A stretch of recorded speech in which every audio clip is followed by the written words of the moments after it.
Hello and welcome to RichInsider. In this video, we are set to explore a crucial aspect of an economy, interest rate. Many central banks across the world have increased interest rates to try and tackle rising inflation. Today, Jamie Dimon, the head of the United States' largest bank, warns of 8% interest rates alongside a looming recession. Higher interest rates make it more expensive for people and companies to borrow money from banks. This eventually reduces spending and consumer demand, which in turn will often lead to declines in inflation. Interest rates also have impacts on savings, mortgages, credit card, debt, and even the stock market. Before we proceed further, if you're new here, consider subscribing to our channel to not miss any of our latest updates. Come, let's continue straight into the topic. Increased interest rates have a domino effect on the economy and individual households, and one of the important consequences of a rate hike is the increased mortgage payments for homeowners, especially if these loans carry a variable interest rate. For example, in the UK, the monthly cost of mortgage repayments has increased in correlation to the rising interest rates. In October 2022, the rate on a typical 2-year fixed-rate mortgage in the UK exceeded 6%. Marking the first time in 14 years. Similarly, US mortgage rates, while having slightly decreased recently, remain higher compared to a few years ago. As of February 2024, the average rate for a 30-year fixed-rate mortgage is 6.6%, up from 4.16% a year earlier.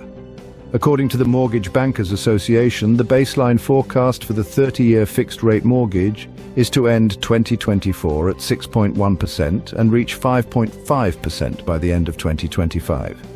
With huge mortgage bills to pay, disposable income reduces, leaving people with less money in their wallets. Changes in interest rates typically take around 1 year to have a widespread economic impact. However, the stock market often reacts more immediately to these changes. Understanding the relationship between interest rates and the stock market can empower investors to anticipate how changes may affect their investments. This knowledge equips them to make informed financial decisions and navigate market fluctuations more effectively. When a company reduces its growth or profitability, such as by facing higher debt expenses or lower revenue, the projected future cash flows decline. As a result, the stock price of the company typically decreases. If numerous companies undergo declines in their stock prices, it can impact the broader market, including key indexes like the S&P 500. Reduced expectations for company growth and future cash flows can diminish potential stock price appreciation, making stock ownership less appealing to investors. The relationship between interest rates and the stock market is typically indirect, but they often move in opposite directions. When the Federal Reserve lowers interest rates, the stock market generally rises. And when the Federal Reserve raises interest rates, the stock market tends to decline. However, the market's reaction to interest rate changes is not always predictable or guaranteed. But why do central banks raise interest rates in the first place?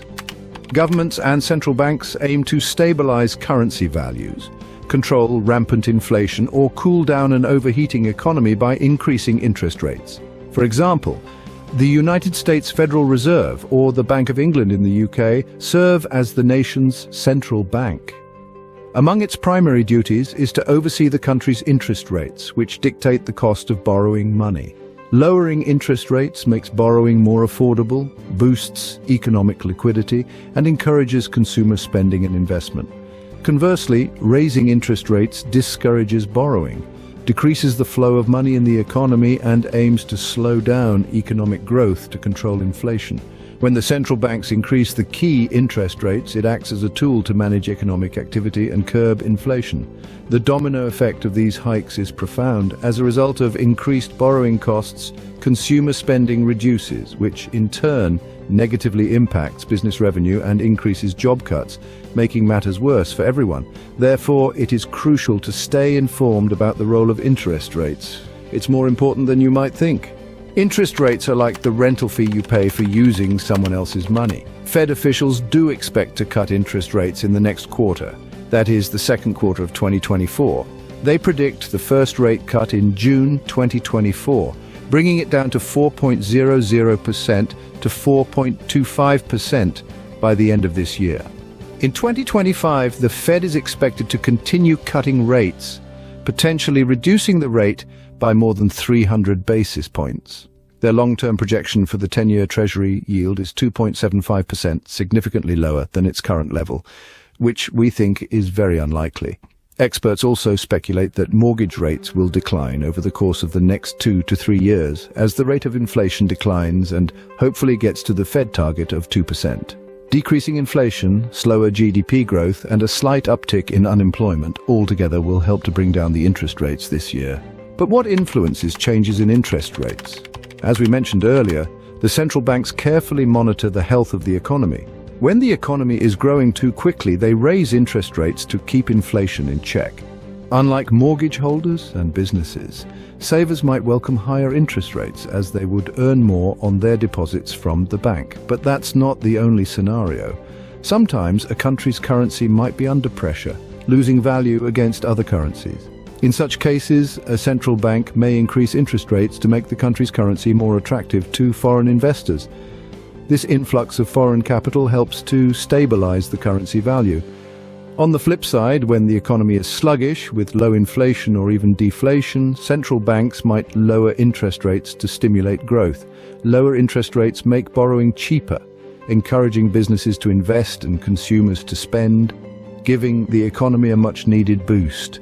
However, if rates are too high, it could stifle growth and lead to a slowdown in the economy.